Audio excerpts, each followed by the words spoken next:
Hi, this is Mike from birdgazer.net. Thanks for purchasing this bat house kit from us. Your bat house kit includes the following items.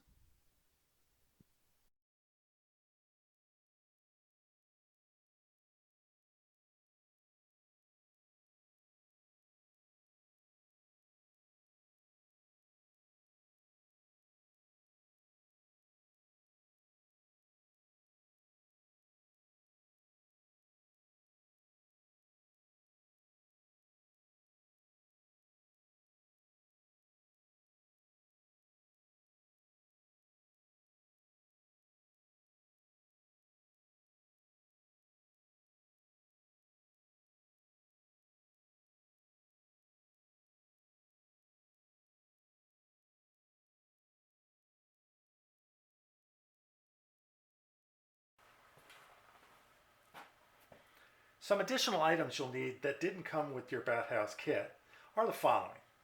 If you can borrow or if you have a cordless drill, that'll help with assembly. If you have or can borrow a staple gun, that will help with the assembly. And the staples in this are going to be 1/4 of an inch. You're going to need 13 trim head screws, either star or square head. You'll need 6 1.25 or 1 1/8 drywall screws. You'll need 4 2-inch drywall screws. You'll need 2 1 5/8 drywall screws. And you'll need the corresponding tips to go with all the screws. To help out, if you can get a countersink bit that's good for the bugle head screws and a countersink bit that works for the trim head screws. Most of these items you can get at your local hardware store.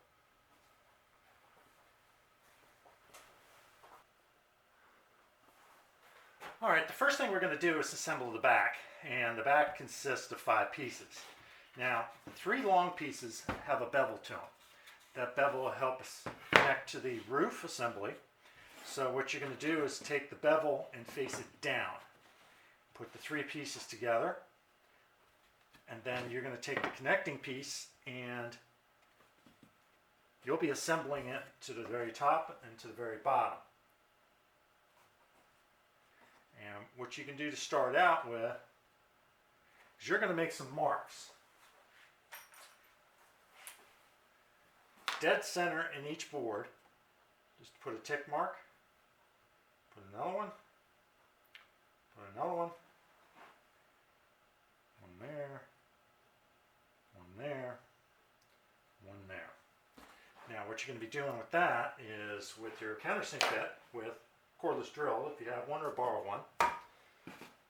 Now I'm using a scrap piece of wood to drill into. You're going to countersink those holes. Not too deep.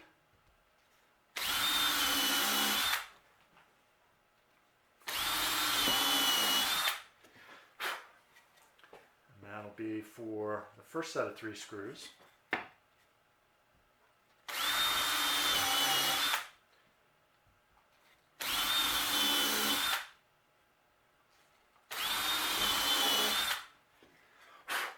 And the second set of 3 screws. Let's scrap piece aside. Now those 6 1/8 or 1 1/4 screws are going to be used here. Now there's something extra you can do if you want to. You can put a bead of glue on this. Exterior preferred. For the most part it's going to be protected from the weather if it's up against the building. And that'll secure the boards a little bit better than just with a screw. I'm not going to do that because I'm going to eventually take this thing apart again. So with the 6 holes drilled, we're going to put in some screws. I'm not going to set it too deep, so I'm going to put this clutch on and stop it once it gets to the bottom of that hole.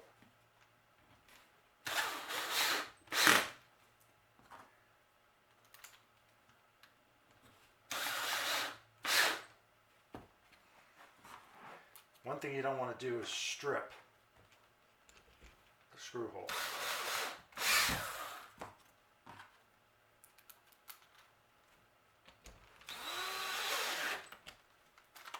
Set that back a little more.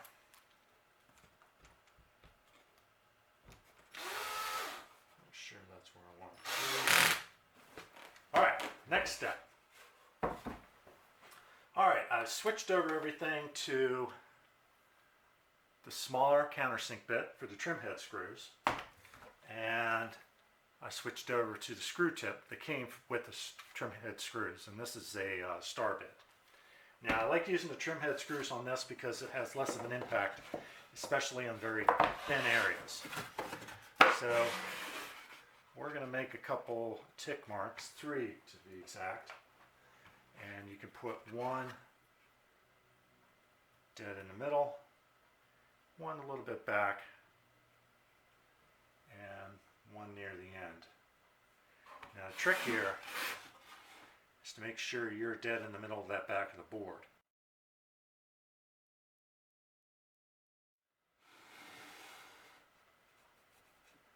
I know exactly where to pilot the hole, making sure that that bevel is lined up.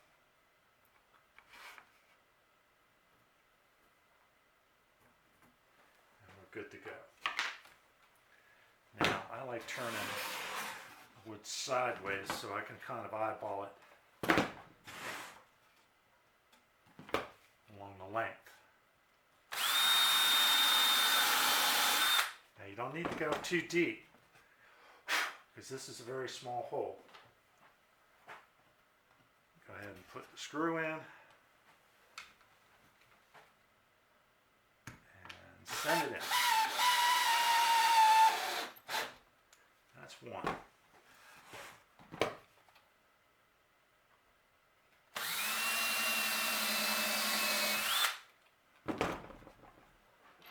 Another one.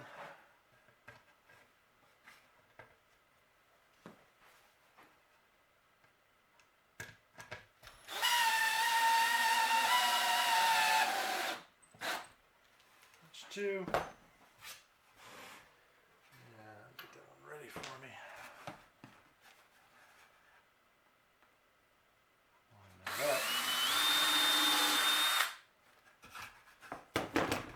And get number 3 going in here.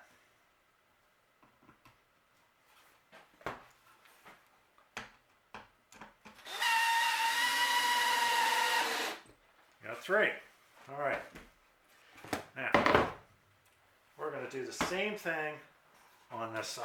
So you can watch, and I'm just going to pretty much do it.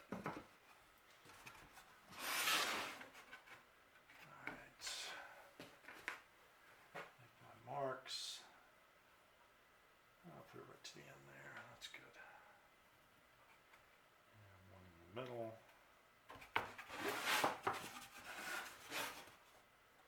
I'm lining it up to the center. If you hold your finger just right, you can take that line all the way. There we go. Okay, I got my X's. Now, bring this guy over. We need 3 trim heads. And make sure that's flush at the top so the angle carries on. Oops. Now, let's do it this way. Always like looking down at the length. Keeps you honest. One.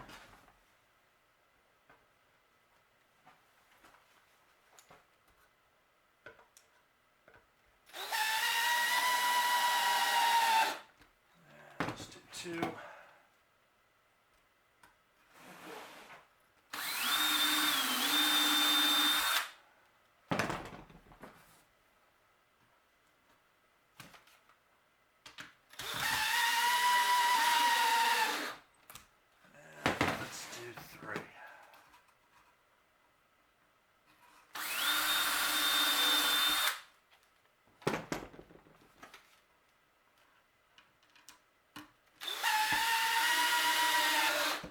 And you're good. Alright, the next thing we're going to do is work on the roof. And that has an inside connection piece, I guess you can call it. Now it has to be oriented a certain way. With this roof, there's a flat back to it. Then the 3 sides of it have been beveled. So you want to take it upside down, 3-side bevel facing away from you, and then the connection piece is going to have a long slice to it, or a bevel to it, and that's going to go facing towards you, facing the squared end. Now, you need to center this and put some tick marks down. I measured it already, 1 3/4 inches, and that's how far away it's going to need to be from the back. So with that lined up, roughly centered, this roof's going to have a little overhang, so if it's a little off, it doesn't matter. And then take 3 2-inch screws and connect it.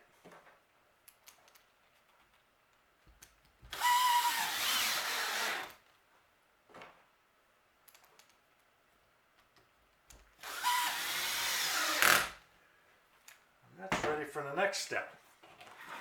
So as you can see, it's connected. The bevel's facing to the square back.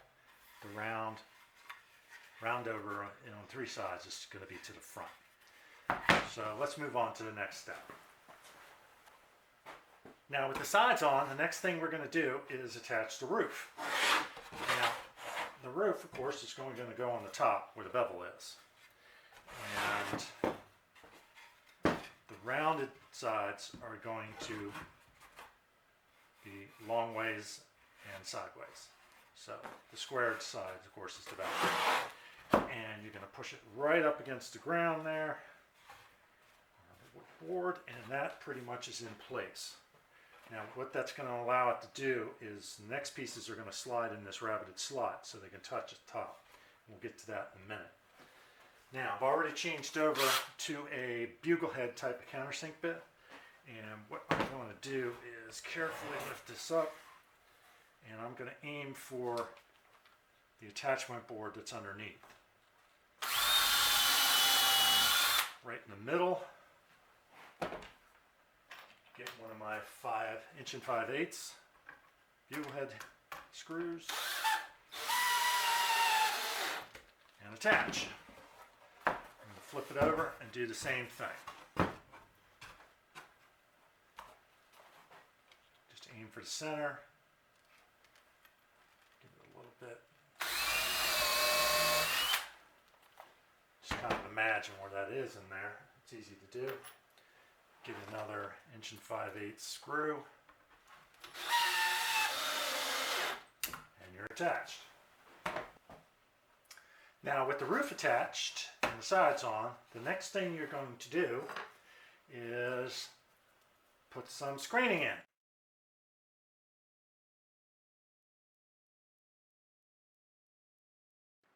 Regular garden variety garden screening, it's plastic.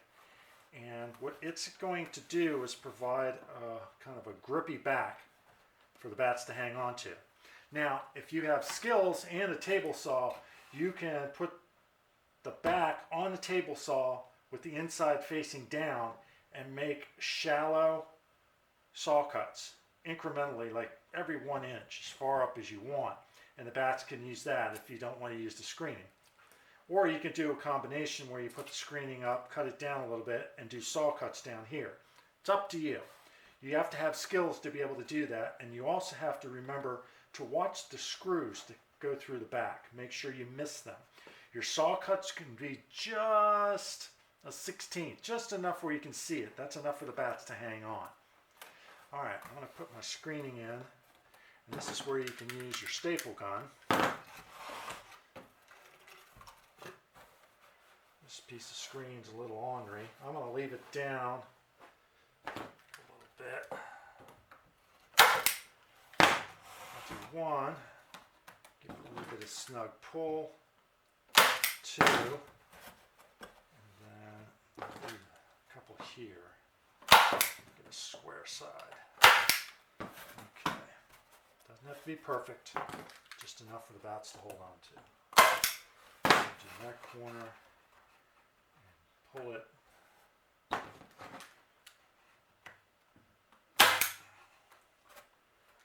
Keep stretching it so it makes it nice and flat.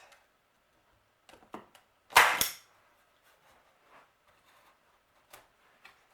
the bottom. Make sure they sink down. Don't want anything sticking up if you don't have to.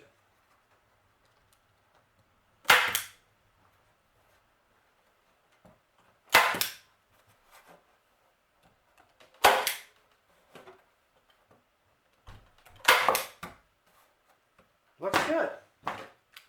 So that'll be what the bats will hang on to. Okay, now with the screening in, the next thing we do is start closing it up and putting the fronts on.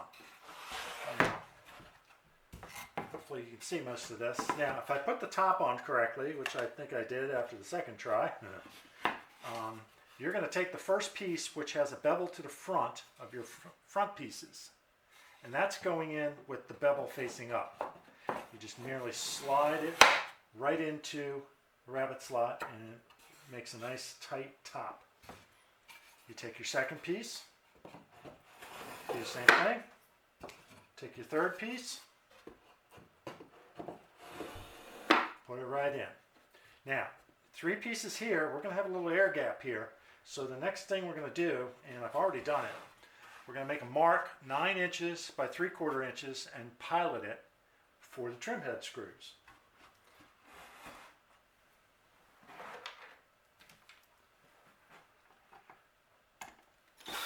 Make sure it's nice and tight. And flip it over.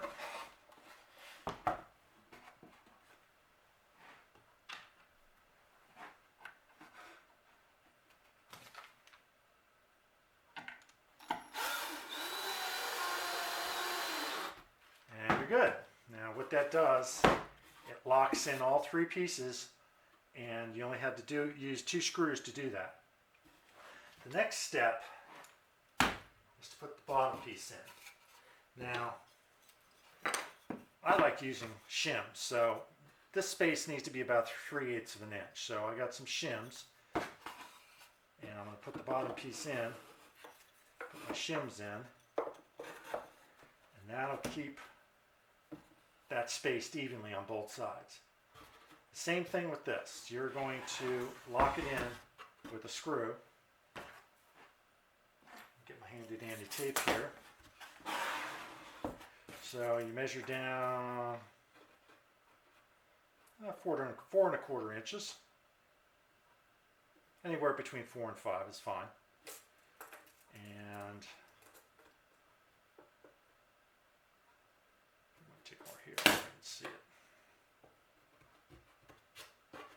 And same thing, you're going to go over 3/4 of an inch because that's where the rabbit is.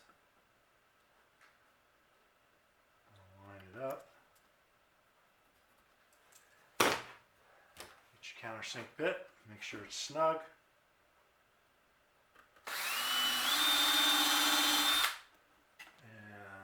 And another trim head screw. Make sure you're snug.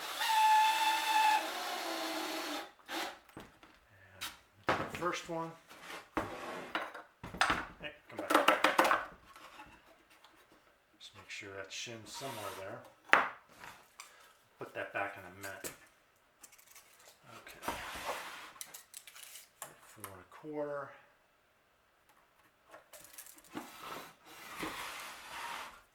Go 3/4.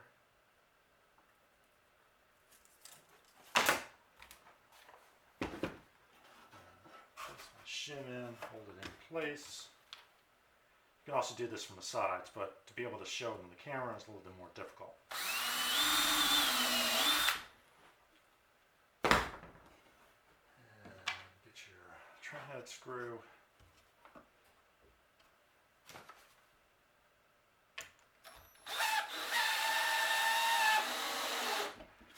And you're good.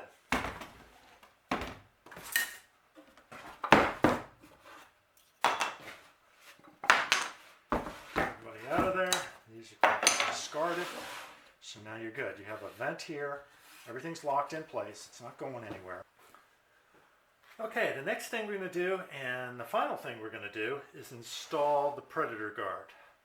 Now, that's this piece which will go on the bottom, attached to the lowest slat, and it'll create a gap here that narrows entry to make sure that predators can't get to the bats when they're roosting.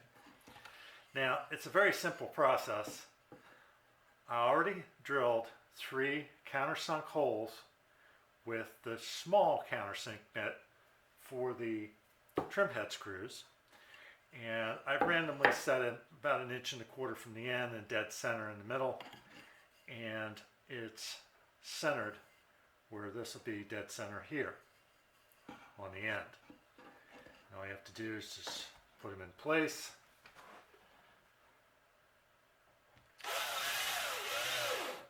Sink one screw.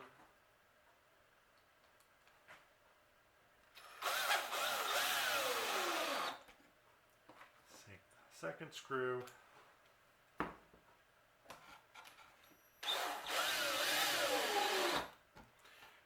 sink the third screw. And that completes the basic installation of everything that's on the bat house. The final 2 things are to be putting a countersink hole here at the bottom at the landing area, which will provide for a hole to screw into a tree and into a post or onto a wall at the bottom end. And then we're going to go ahead and install a flange that's provided for you for hanging at the top side. I've already pre-drilled a hole there. It allows for a little bit to stick up so you can put a screw at the top to hang. And this hole will have a 2-inch screw put into it. Let me switch over. I'm using a bugle head 2-inch screw, so I'm going to get a Phillips tip.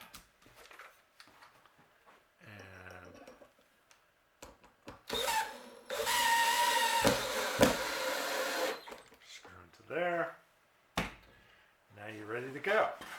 The bat house is pretty much complete. Now, if you decide that you want to paint or stain the bat house, you can do so, but just make sure that whatever you use, it is completely dried and has no odor to it before installing it outside for the bats. Hope you enjoyed the video.